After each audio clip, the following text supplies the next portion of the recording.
the convener of Vishwa Ayurveda Parishad, for the welcome and opening remark. Sir, please. Thank you very much, Prasanna ji. It's a great moment again that here together on our Rachana Sharir Sambhasha platform. Uh, Due to some engagements, this not in Jodhpur, I'm in Nagpur right now and to participate in some seminar. But this program has to go anyhow. That's why we scheduled it. And today, maximum of our coordinators are engaged somewhere else. But even then, we are organizing this program. As we said, that we are committed to organize the program in schedule and within time. So I welcome the learned guest today, Professor Gururaj Jahgirdar sir. I am in touch with him since last 10 years. Yes. And I have seen his caliber, his expertise in his subject. And this way I can say that he has mastered in Rachana Sharir and modern anatomy nowadays in the contemporary era, and he has a lot to expose to our participants in this program. That's why we have invited him to this platform. I have tried earlier also, but due to some, we know very well that everybody of us is too much engaged in different type of activities, and persons like Gururaj ji, not only because of his expertise in Rachana Shari, but he is expert in all the administrative processes. So he couldn't find time, but this time he readily accepted our invitation. I am very much thankful to you, sir, for accepting our invitation, and I welcome you in our forum, in our platform. Thank you very much, sir. And I welcome. I could see that our Honorable Vice Chancellor, Sir, Professor Pradeep Kumar Prajapati, sir, is also attending this seminar. I also welcome him, sir. Thank you very much for, sir, sparing some of your valuable time. Your presence is a very inspiration for all of us, and we will move ahead with full dedication and zeal in organizing this activity ahead also. I welcome Professor Girdham Kanthiji. I've seen that he is also here, though I'm not able to see by the mobile phone. But even then, I could see that some joining persons, and I welcome Professor Kanthiji also. He always is present in our seminars, and I am very much delighted that he blesses us every time. Thank you very much, sir, for being here. And I welcome all the participants, whosoever is present in our lecture, whether he is a teacher, whether he is a student. Today, some of the students from DY Patil, I think they specifically requested to join, and I told that that it would be our pleasure that if you remain on this platform, learn something from here. And I could see that Dr. Venkata and Joshi from UK, he is also joining this program. You are welcome, sir, in the program. Thank you very much, sir, for being with us on this platform. And I once again congratulate all our coordinators, because they are the pillars of this program. Dr. Sachin Khedikar ji, Dr. Prasanna ji, Dr. Manjula ji, Dr. Sachin Sharma, Dr. Gaurav Soni, Dr. Namrata Tiwari, Dr. Anubha Srivastav, Dr. Manjula Mishra, whosoever is here. It isn't possible that everybody is possible in this platform, but whosoever is present, he always moves ahead with this responsibility with very dedication. And I once again congratulate each and everybody. Hopefully, we would be learning from this session. This is a different type of session. As you know, that we organize the programs to learn some applied aspects of our anatomy, Rachana Shari, in contrast with the modern medicine. So this time also we will be learning something new as a new subject, the clinical anatomy of lower limb, the applied aspect in the practice. It's a very challenging subject, and we have to learn from this one. Thank you very much, sir, for sparing your time. Thank you once again. I welcome once again everybody who is present here. Thank you very much. Thank you, sir. Thank you, Rakesh sir, for the welcome address. So now the time to introduce today's guest speaker, Dr. Gururaj D. Jahgirdar sir. So let me introduce sir. Sir has pursued BAMS from AVS Ayurveda Mahavidyalaya, Bijapur in the year 2005. Later, sir has pursued post-graduation in Rachana Sharira from NK Japshetty Ayurveda Medical College, Bidar in the year 2009. And later, sir has pursued PhD degree from Tilak Ayurveda College, Maharashtra, Tilak Vidyapit, Pune in the year 2015. Sir also pursued postgraduate diploma in hospital administration from Medversity, Hyderabad. So after this study, sir has joined as a assistant professor at S.D.M Ayurveda Medical College, Ilkal, Bagalkot in the year 2009.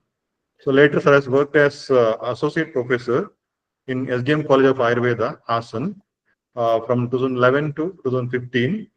And later, sir has joined as a professor in S.D.M Institute of Ayurveda, Bangalore. Sir has served the additional responsibilities like Dean, Student Affairs, Welfare Officer, Chief Coordinator, Examination Committee, Chief Coordinator, Apna Divas Celebration Committee, and many other contributions sir has given. And in the academic achievement, sir has published more than 30 research articles, and sir has been being called as resource person and guest speaker more than 10 seminars. And sir has planned for future development of in department development, developing a teaching aids, innovation in teaching multimedia approach, demonstration, student seminar, quiz, debate, group discussion, contribution to question bank per year, development of using, preparing clear vision of specimens, establishment of bone bank and classification models, to conduct a body donation awareness program. These are all things about sir in brief. And now the time to listen to sir's guest lecture on the topic lower limb clinical anatomy, applied insight for clinical practice. So may I request today's guest speaker, Dr. Gururaj D. Jahgirdar sir, to deliver.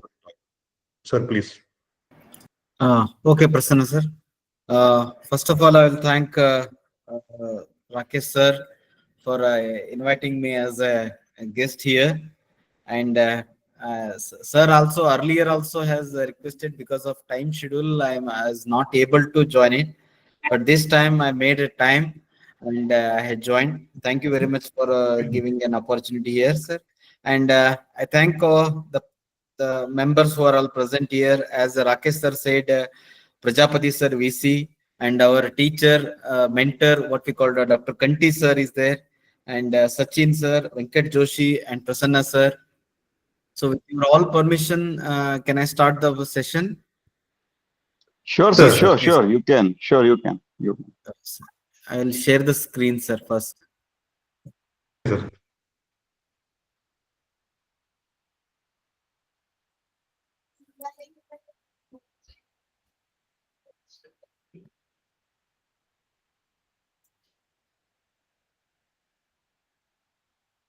So screen is visible, sir? Visible, sir. Yeah, it is. It Yeah, it full is screen. visible. Visible. Yes, thank you. Thank you. So first of all, take the blessings of the Lord Manjunatha and Dhanvantari for these sessions. And thank you for calling me for the seminar in the Vishwa Ayurveda Parishad. And today I am going to deliver a talk on the lower limb clinical aspects, especially for the practice point of view. My presentation contains our need of a clinical anatomy, applied aspect of structures of lower limb, and finally with the conclusion. So first question comes to in our mind, why clinical anatomy or applied anatomy is needed for students as well as teachers. So the first one is the treatment and surgical planning. Whenever we are planning any treatment and surgical, so without the anatomical knowledge, we cannot proceed. So reading anatomy rare blindly, it is not good. So you should read anatomy in the aspect of a treatment and surgical plannings, and it will help for the doing the anatomical landmarks for the procedures, how we can do the some procedures like IV cannulization or injections, like that. Students should get a little bit interest in that procedure, sir. Again, to understand the some normal congenital anomalies which are present under the birth defects, and developing the prosthetics as well as the implants, and helps to improve our medical imaging techniques, and all these will helps to enhance the patient care and the safety of the patient. That is very much important nowadays, and these are the structures which are going to be covered in these sessions. I'll start with the one quotation from the Vishram Singh. Anatomy is not a dead subject. It is a living material out of which man builds for the future. Guru So, sir, sir, make it full screen, sir. Slide is not changing.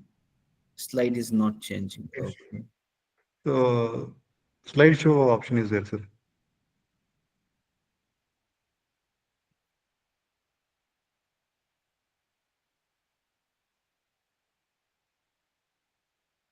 Bottom, sir. Cup shape.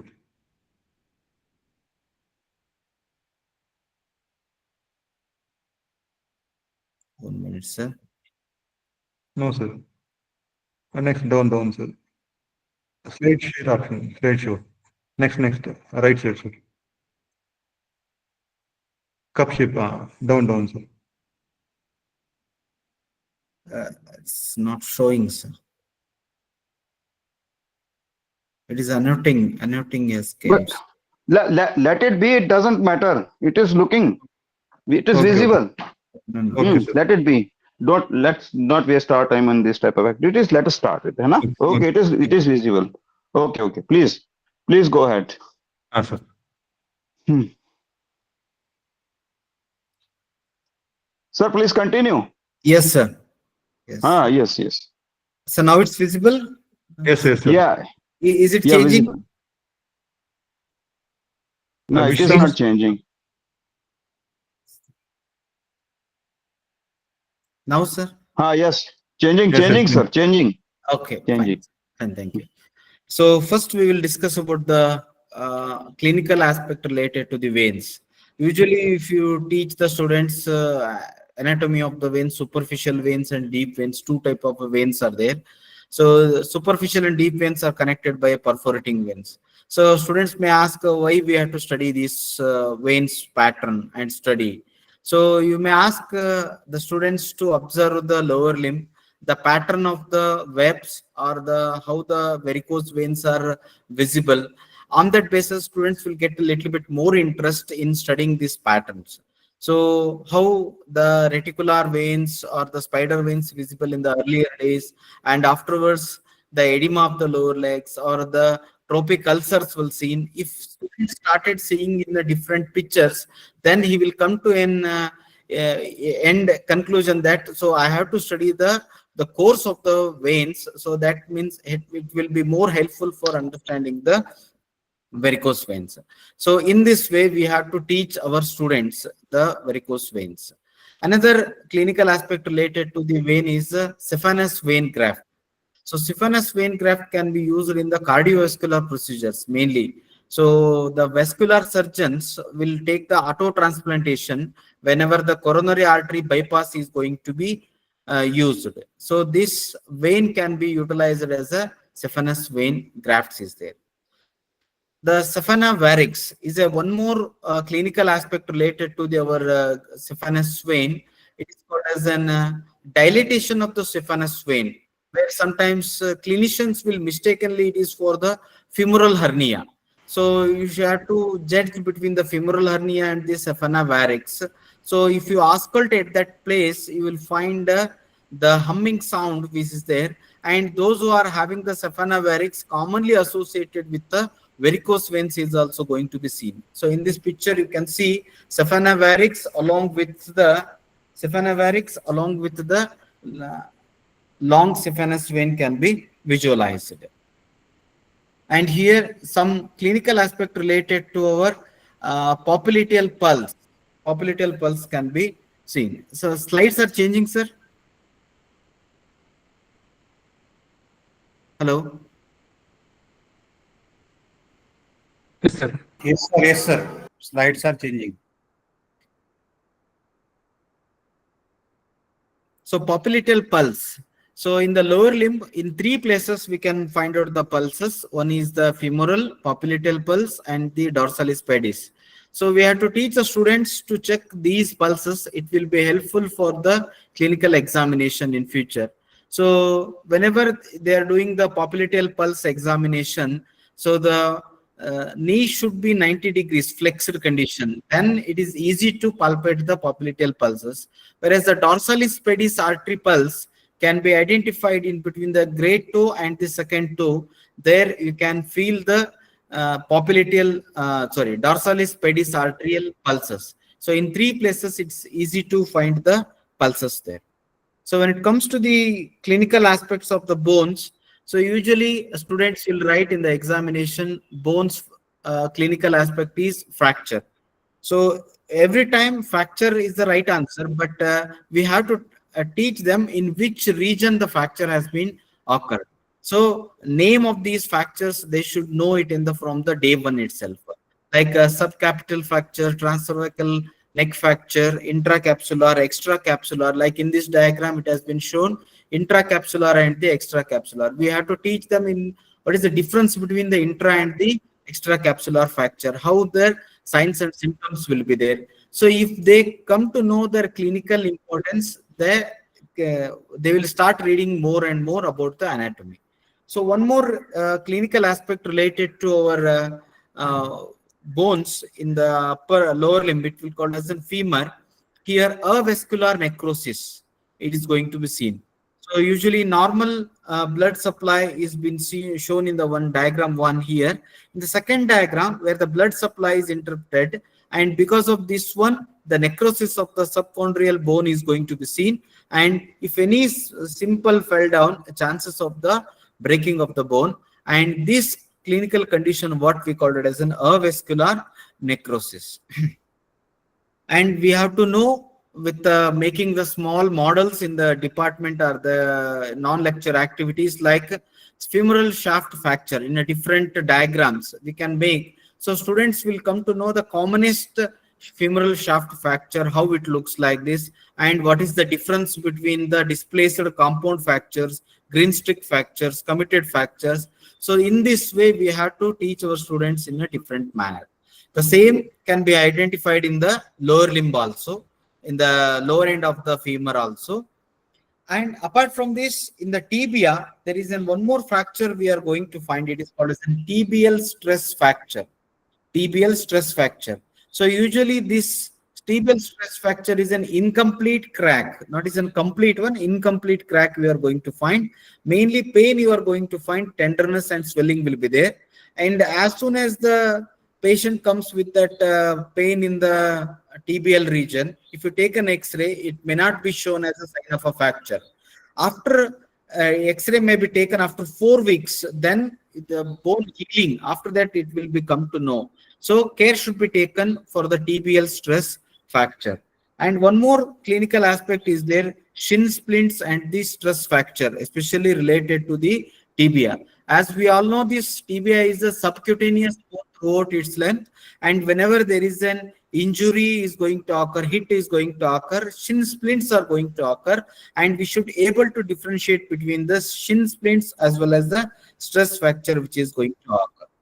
And in case of the forceful accidents, there is a chances of getting the fracture of both tibia as well as fibula. Among these two bones, fibula fracture is very less because it is almost all covered by a muscles only. Main bone which is carrying the weight transmission in the lower limb is the tibia. So chances of tibial fracture is more, but fibula is less. But sometimes what happens due to very hard impact, chances of these bones are going to get fracture. The same pattern can be observed in this diagrams is there. Again, one more fracture, commonest fracture which is going to occur in the patella. Patella fracture is in a different directions it is going to occur, because in case of the road traffic accidents, in car driving, while driving, if it is suddenly hit to the anterior aspect, or bikers when they are fell down, the first one they are going to encountered with this patella fracture. Is a different type of the patella fracture can be seen there, separated one. So the same can be identified in the X-ray also. And when you are seeing this patella and knee joint, the one angle you should be care should be taken called as a Q angle. So Q angle, if it is a Q angle is a 12 degrees in case of the males, and in case of the females it is about 16 degree. So from anterior superior iliac spine to the center of patella, you have to draw one line. From the center of the patella to the tubercle, we have to draw one line. Then you are going to get an quadriceps angle, or also called as an Q angle. So the normal one will 12 and 16 in case of male and female. If any changes there, if it is an increased angle or decreased angle, can be indicative of different diseases. So in a routine dissection, in the before taking the incision in the lower limb, we have to give a student's instruction that identify the Q angle, how to identify, if it is more or less, what to do. Or in the clinical, in the classes itself, you take one student as a volunteer and able to identify the Q angle. So students will come to know what is the importance of the Q angle and how it is going to be present. So if it is a normal alignment, no any normal knee will be called.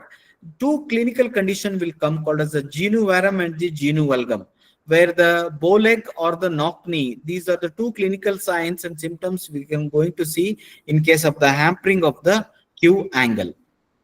Again, one more clinical aspect related to the lower limb, especially the metatarsal, is called as a stress fracture, also called as a march fracture. Here in this diagram, you can observe the fifth metatarsal is going to be involved because of the stress fracture or the march fracture. One more clinical aspect related to the tibia and the fibula in the lower limb is the Pott's fracture.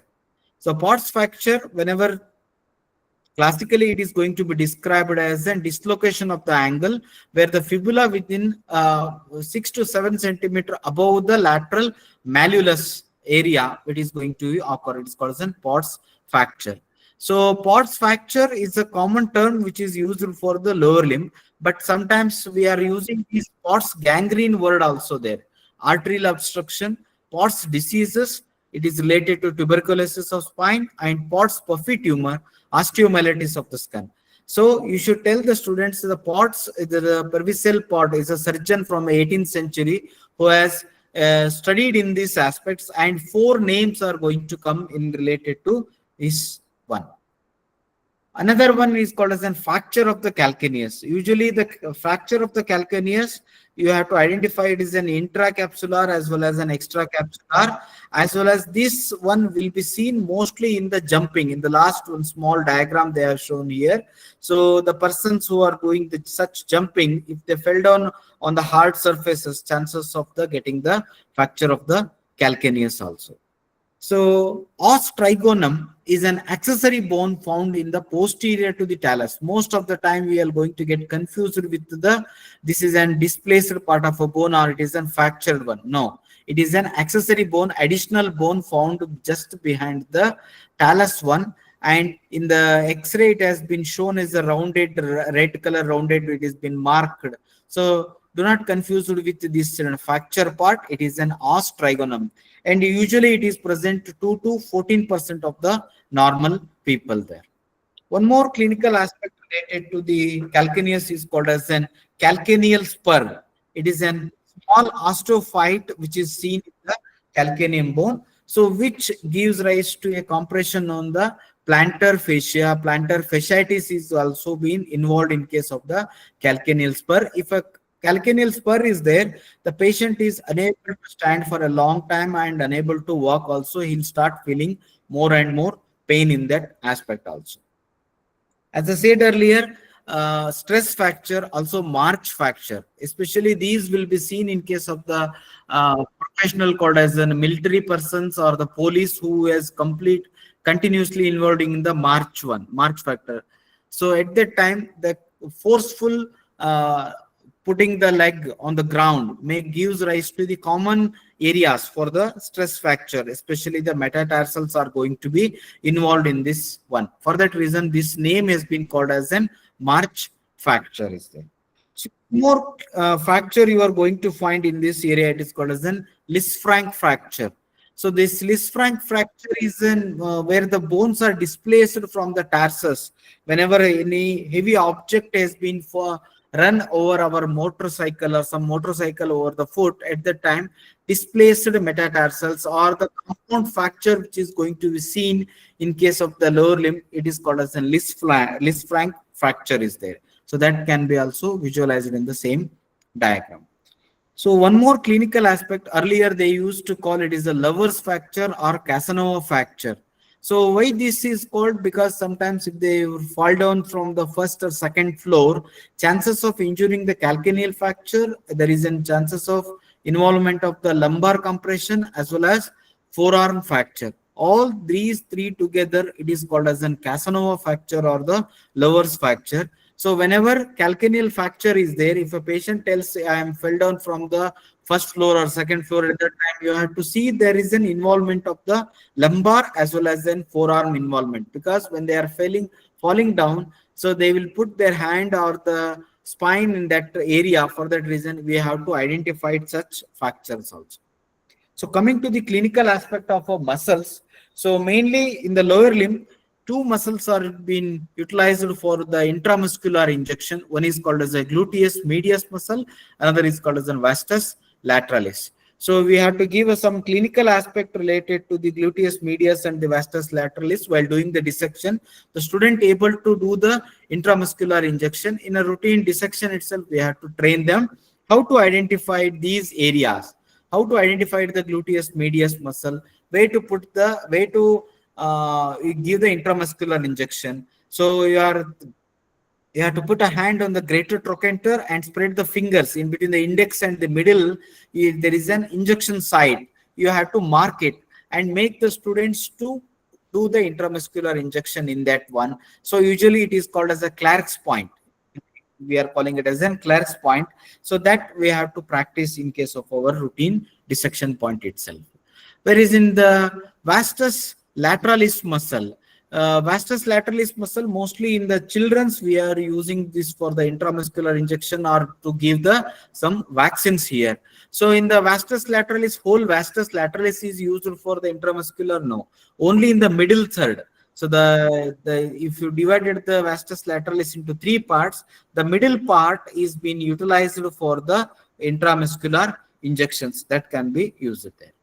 So coming to the quadriceps stain or pulled quad, it is also called as a pulled quad because there is a tearing of the muscle fibers, mainly which is going to occur in the rectus femoris, which gives rise to a continuous pain in this area. What is in this diagram you are going to find radiating pain, continuous pain you are going to find there. So one more clinical aspect related to the quadriceps muscle here, quadriceps tendonitis. So it is a strong muscle which is attached to the patella, from the patella to the next further ligamentum patellae. So if you do work very hard in that areas, the quadriceps tendon may rupture or may get irritated. So that will leads to a one clinical condition called as an quadriceps tendonitis. So that also been shown in this diagram. So if sometimes there is a chances of rupturing of a quadriceps tendon also. In the picture you can observe here, the doctor has given a pressure on this area where the quadriceps tendon has been ruptured. Quadriceps tendon has been ruptured. So that patient unable to stand or walk because of the tendon of the quadriceps has been ruptured there. One more clinical aspect related to the quadriceps will come, there is a quadriceps contusion. So here the quadriceps contusion is going to occur because of the blunt trauma to the thigh, which is causing the bleeding from the deep within the muscles. So superficially you may not find anything, but from the deeper aspect you will find the bleeding will be there. So as soon as the bleeding will occur from first 6 hours, you will not find anything. But as the 30 hours, 52, 54 hours, 86 hours, the bleeding from internal side it started going to be appeared and discoloration of the skin is going to be seen, and you should able to identify what type of the muscle is going to be involved and where the bleeding has been done. One more clinical aspect, sometimes it is called as a complete lower limb dead leg. especially in case of the quadriceps muscle, it has been called as the damaged muscle fibers or damaged blood vessels started not functioning of these quadriceps muscles, causing what they call as a dead leg. So lower limb, the patient may not be able to use it for any other activities. Such clinical condition is called as an dead leg.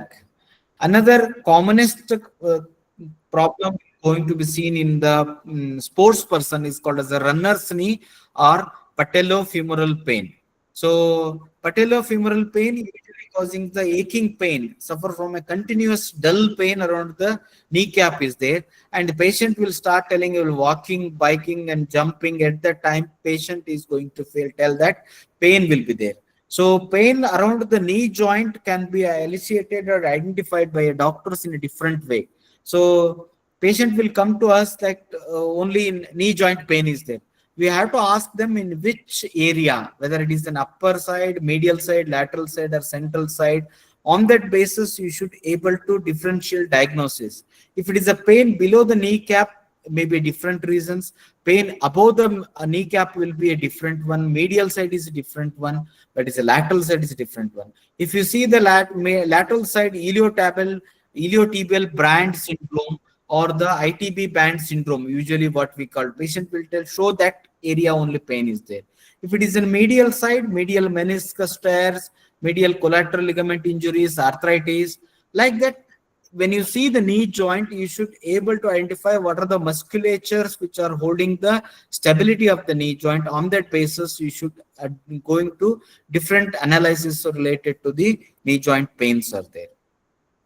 So coming to the one more clinical aspect called as a hip pointer. So whenever the person fall down from an hard object, in the first picture it has been shown, chances of injury to the iliac crest. So in continuous iliac crest, there is a chances of rupture of the muscles that may give rise to the bruise or the separation of the muscles from the iliac crest, and the patient will continuously pain, tenderness, and they may be in the difficult walking also may be seen. Another clinical aspect called as an Weber's bottom or the ischial bursitis. So usually there is an bursa is present in between the ischial tuberosity and the gluteus maximus, which is going to prevent the friction between these two structures. So if you sit in that hard surface for a prolonged time, so especially this will be seen in the wavers. So they used to do the waving. For that reason, they used to sit 8 hours, 10 hours continuously over the hard objects. At that time, chances of this bursa is going to get inflamed. So these symptoms will looks like an acute sciatica, where the involvement of the sciatica nerve, hip pain and localized tenderness, and overlying the ischial tuberosity will be pain will be seen there. So this may be also seen in case of the cyclist. So you just observe there those who are running for a cycle for a long time, 10 kilometers, 15 kilometers cycling. So such persons also this will be seen, where the Weber's bottom can be identified there. The one more commonest muscle injury in case of the lower limb is called as an hamstring muscle injury or the different hamstring, pulled hamstring. One more clinical condition we can call it as an pulled hamstring can be also seen in case of this lower limb. So these will give rise to the pulled condition, pulled hamstring, and especially in the back of the thigh, continuous severe pain, tenderness will be seen in that one. Tennis leg. Usually we heard that word is in the upper limb we are going to find, but in the lower limb, one more clinical aspect called as a tennis leg, especially it is going to seen in case of the gastrocnemic strain or any small tear in the gastrocnemic muscles. This will be seen in a person who has hill running, jumping and playing the tennis. That is also called as a tennis leg. So in case of the thigh, how we saw that the trauma, blunt trauma is going to give the internal bleeding. Same way in the lower limb, the leg compartment syndrome. Leg compartment syndrome, muscles are going to get swelling and compresses the blood vessels and the nerves, which is going to cause us the complete discoloration of the leg region as well as the continuous pain in this one. This is a tight compartment compared to the other areas. The leg is the tight compartment. It is completely covered by the deep fascia. So if any blood vessels are accumulated, blood vessels are ruptured, so that may give rise to one clinical condition called as an leg compartment syndrome. It is a group of the symptoms are there. For that reason, it is been called as an leg compartment syndrome is there. So as I said earlier, the calcaneal spur or this calcaneal spur going to gives us to one more clinical condition called as a plantar fasciitis. The plantar fasciitis, the inflammation of the plantar fascia is going to cause us to not to put the fat. A continuous pain, heel pain will be seen in such persons. So iliopsoas abscess. The abscess is formed in the iliac region, but due to the continuous muscle passing from the iliopsoas, so this will go. The abscess may going to come down and swollen area within the body tissue and containing the accumulation of the pus and radiating pain. We are going to find near the femoral region. At that time, we have to identify the iliopsoas abscess also. So these are the areas where the red color marking it has been shown. In this area, the radiating pain you are going to find in case of the iliopsoas also.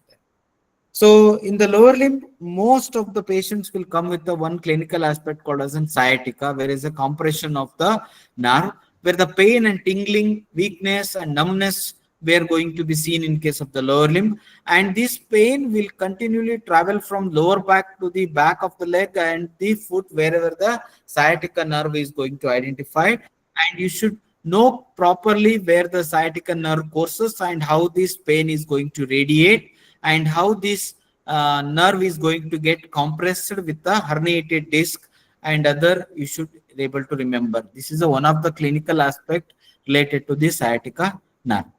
Coming to the sciatica nerve, one more clinical aspect, local anesthetic block, nerve block they are going to do, and you should mark it properly where the sciatica nerve block can be done. And identification of the sciatica nerve surface anatomy will help us to block this nerve in a proper way.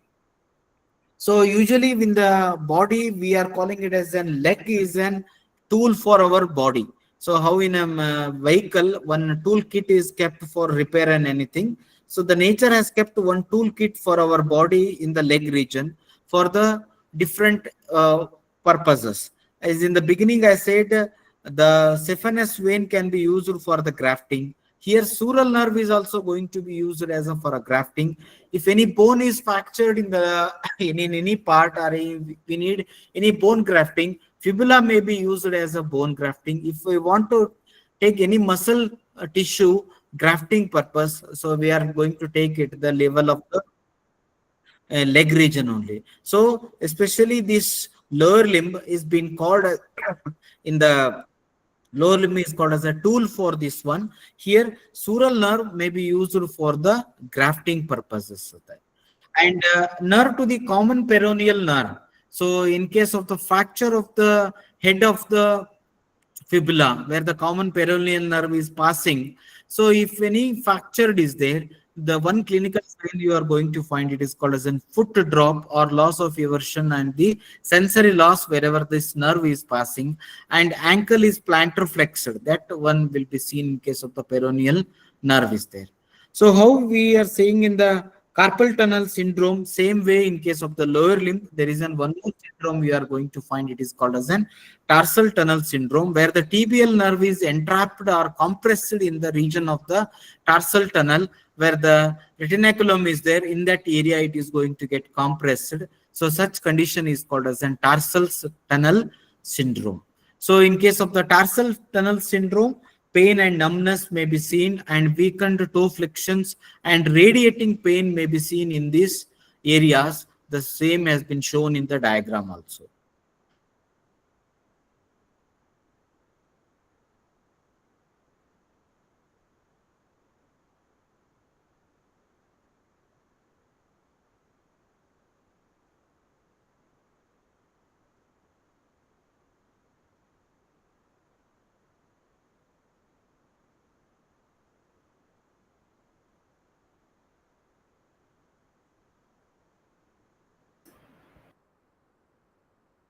आवाज आ रही है to prevent, sir.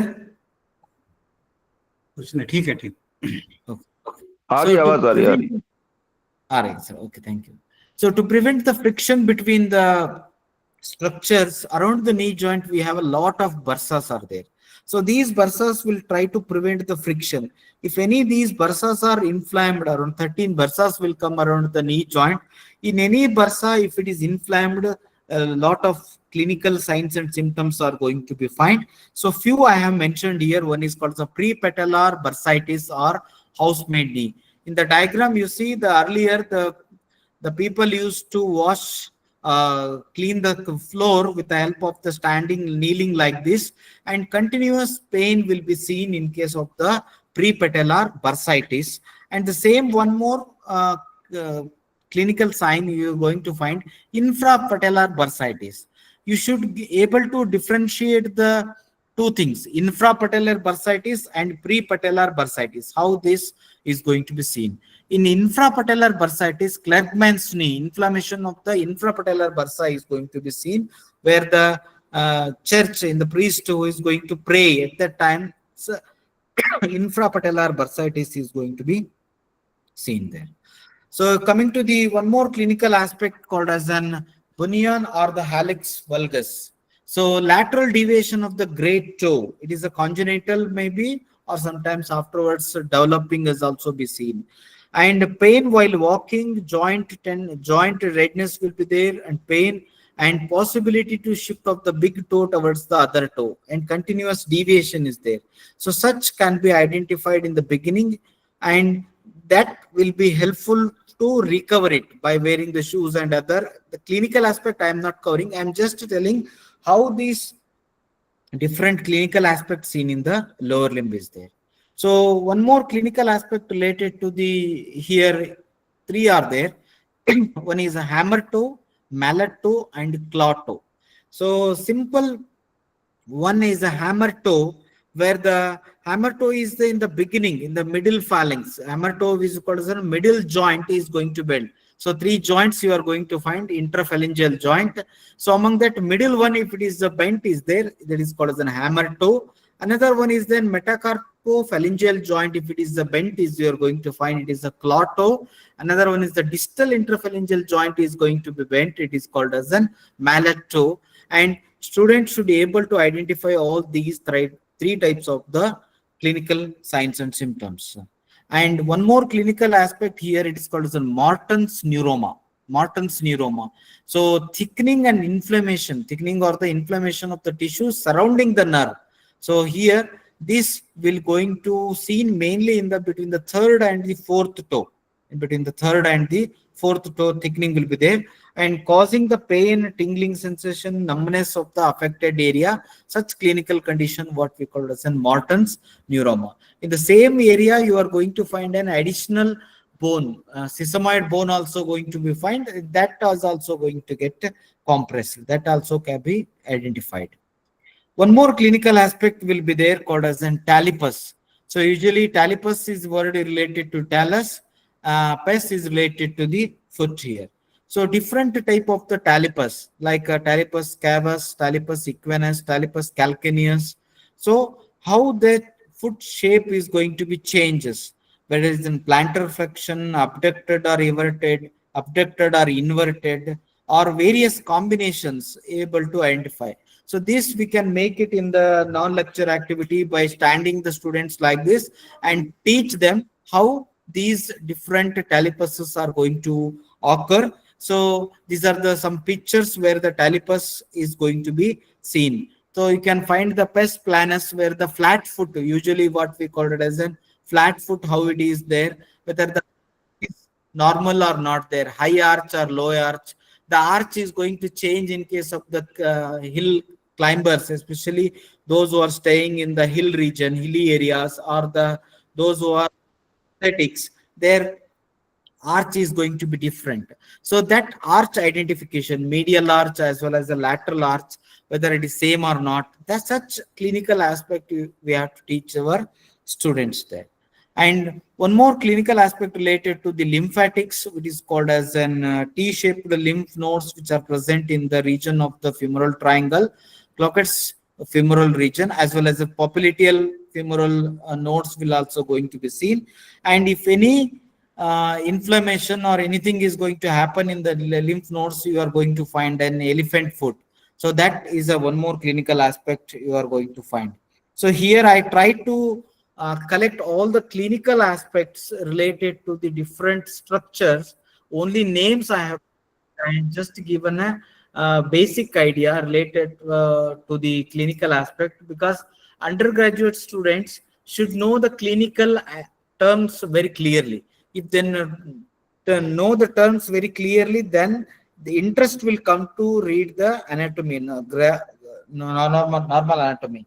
As I said in the beginning, anatomy is not a date subject, so we have to make it is in the living material. So we are living strict, so we have to tell them it more in a clinical aspects. So with this, I'll just conclude here. So this clinical aspect help to diagnostic excellence. Clinical anatomy, why it is to be useful, more helpful for a diagnostic excellence and reduce the unnecessary testing and the over diagnosing. So by simple able to identify the knee joint pain, the medial side or lateral side. So if you able to identify it in the beginning, so instead of sending him for the X-rays or MRI, any other test, you should able to identify and promote the diagnostic tools. So in the beginning only you have to identify. You can reduce the cost also. So not sending to lab every time to go for the clinical examination. So you have to do it, and missed and delayed misdiagnosis can be identified by studying more and more clinical aspect. So with this, I just conclude my topic. As I've been told to prepare it for only 30 to 40 minutes. For that reason, I have concluded all this within the 40 minutes. Actually, this topic require more and more time. For the session, I just reduced to 30 to 40 minutes. So thank you, organizers, for giving an opportunity to present here. So any questions you can ask, sir, please.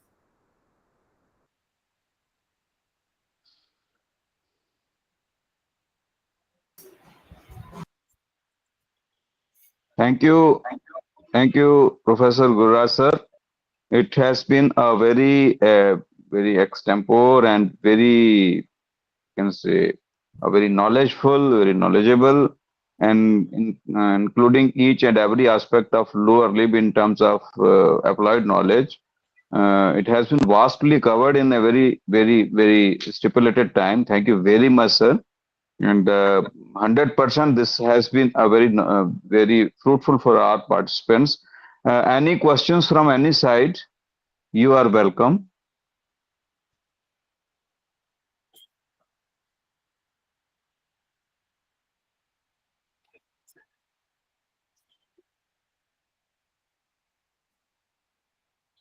Any hands are raised, Sachin ji? No, sir. Actually, No, sir. we have to make them contributors.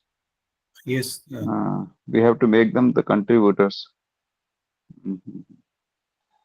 Prajapati sir is there. Actually, I requested sir to make the contributor. Mhm. If sir is there,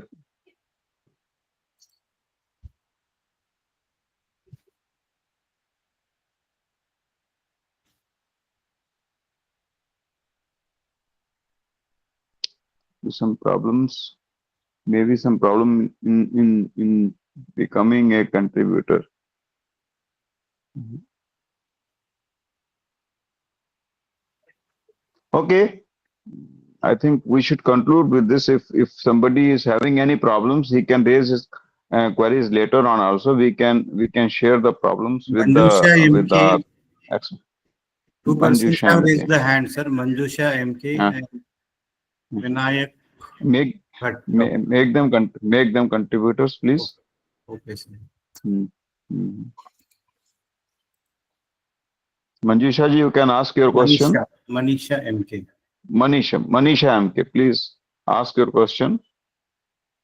You have to accept the request. We have sent you the request to be a contributor.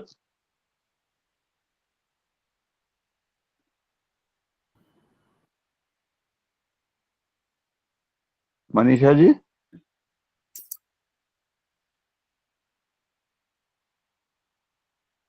And who's the other one? Vinayak ji. Vinayak. Vinayak ji. Vinayak? Vinayak. Vinayak ji, you too must have received.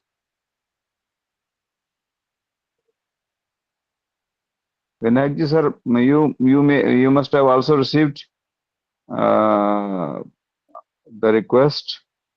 You can ask. I think it is a little bit technical issue, technical glitches there, I think. So you can write your query in as a text message also. We can share this one.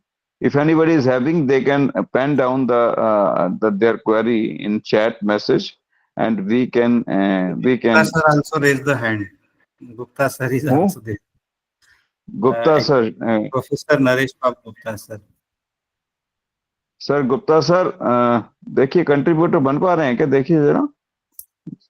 Participation के लिए allow किया है sir, बन नहीं पाए हैं. आज कुछ टेक्निकल इशू हो रहा है शायद, मुझे लग रहा है कहीं ना कहीं.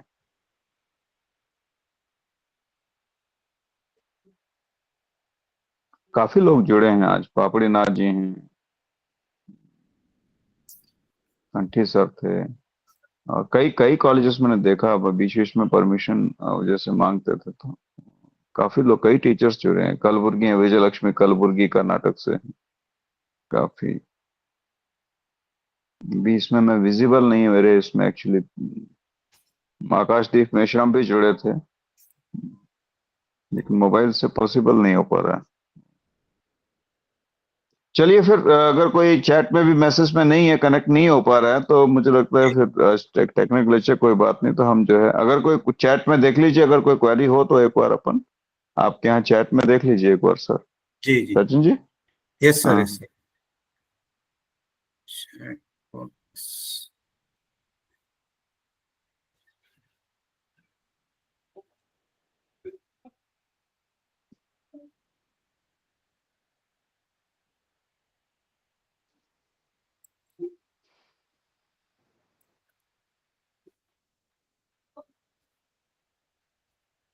सर नहीं हो पा रहा है सर.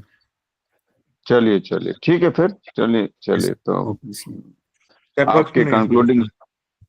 हाँ, चैट बॉक्स में क्वेश्चन नहीं है सर. चलिए आपके कंक्लूड करिए फिर. जी जी सर. हाँ. आज के इस गरिमामय कार्यक्रम में उपस्थित राजपूत राजस्थान आयुर्वेद यूनिवर्सिटी के honourable vice chancellor professor PK. Prajapati sir, Venkat M. Joshi sir is also here in our this program. Apart from UK. this, all the dignitaries joined from all over the corners of India in our this Sambhasha. First of all, I congratulate Dr. Gururaj Jahgirdar sir for his excellent lecture. There is no words more than this excellent, because I was listening all the time, all his lecture.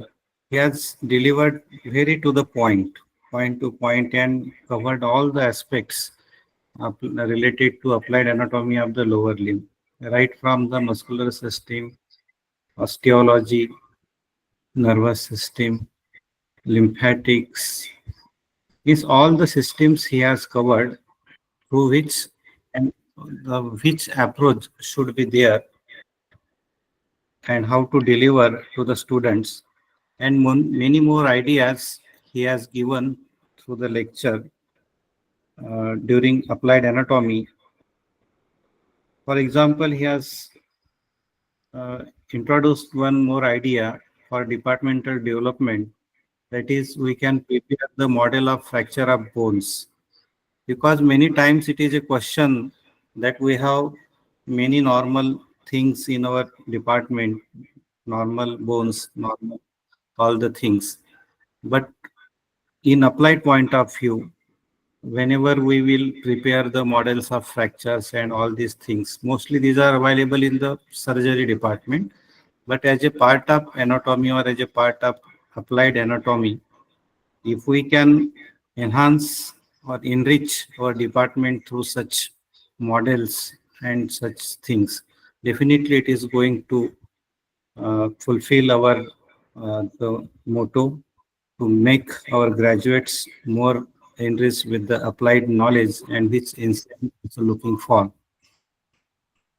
And again, as per new MSR 2024, as we know, there is a huge list of specimens and models to enrich our Rachana Sharir departments.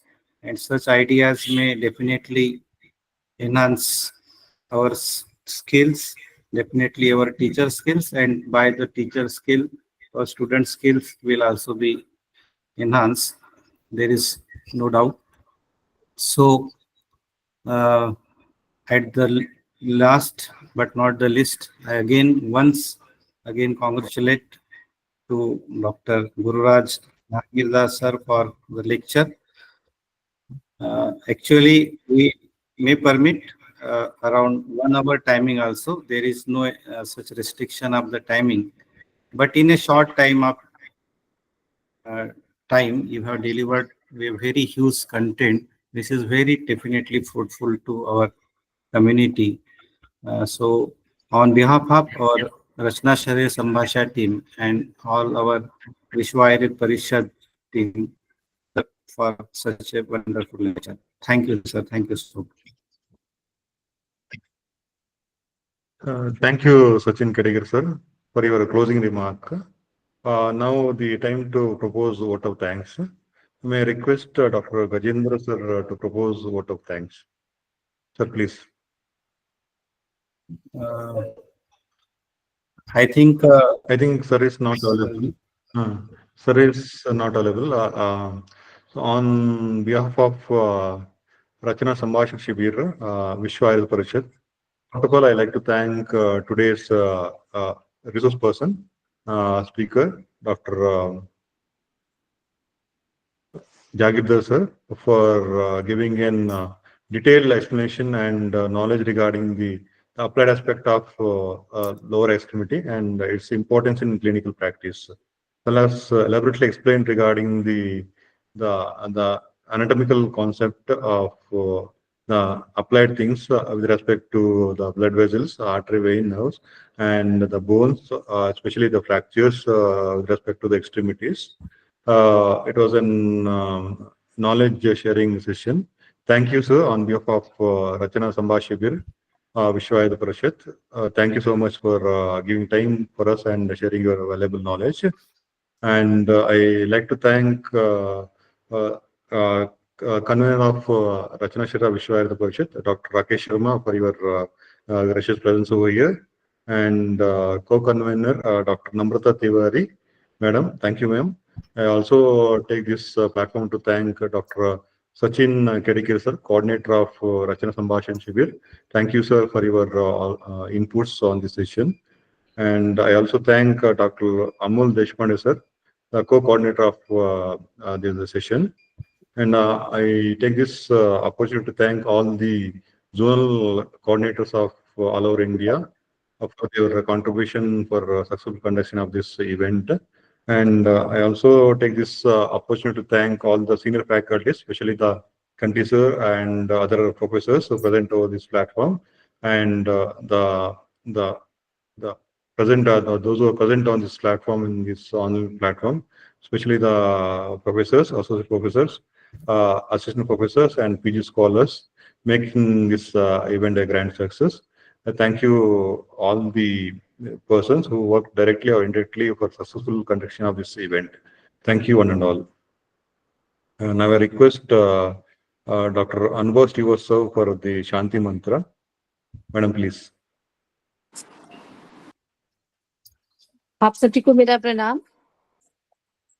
सर्वे भवन्तु सुखिनः, सुखिनः सर्वे सर्वे सन्तु सन्तु निरामया, निरामया, सर्वे सर्वे भद्राणि भद्राणि पश्यन्तु, पश्यन्तु, मा मा कश्चित् कश्चित् दुःखभाग् दुःखभाग् भवेत्। भवेत्।